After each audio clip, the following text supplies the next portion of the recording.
তেলবাজদের আমরা বলতে চাই, নিজের যদি ঘর থাকে, নিজেরা যদি কোন মায়ের পেট থেকে এসে থাকেন, নিজেদের কোন যদি সন্তান থাকে, তাদেরকে গিয়ে জিজ্ঞাসা করুন যে আপনার ওই মেয়ে সন্তান, আপনার স্ত্রী, আপনার ওই মা, আপনার এভাবে একজন বোনকে, একজন মেয়েকে এভাবে গালি দেওয়াকে সমর্থন করে কিনা। আমরা স্পষ্ট করে বলি, এই বাংলাদেশের বাইরে যে আওয়ামী লীগের দোসররা, খুনিরা এভাবে আমাদের বোনদেরকে অশ্রাব্য ভাষায় গালি দিয়ে তাদের মনোবলকে নরম করতে চায়, তারা মনে রাখুক আমাদের বোনেরা তাদের বিরুদ্ধে আরো শক্ত প্রাচীর হয়ে আগামীতে নামবে ইনশাআল্লাহ।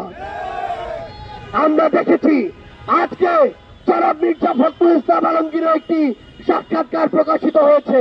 আমরা স্পষ্ট করে বলি, আর এই ধরনের পরোক্ষভাবে কথা বলা আমরা পছন্দ করি না।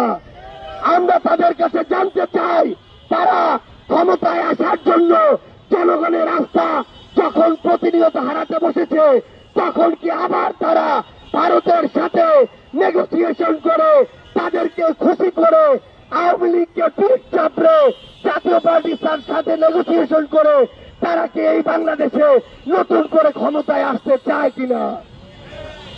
তাদেরকে মনে রাখতে হবে 2024-এর অভ্যুত্থান শুধুমাত্র শেখ হাসিনার বিরুদ্ধে ছিল না, 24-এর অভ্যুত্থান শুধুমাত্র ফ্যাসিস্ট আওয়ামী লীগের বিরুদ্ধে ছিল না, 24-এর অভ্যুত্থান আধিপত্য, এই যে বাংলাদেশে যে আধিপত্যবাদ জারি করেছিল ভারত, তাদের ওই আধিপত্যের বিরুদ্ধেও ছিল। সেই আধিপত্যবাদী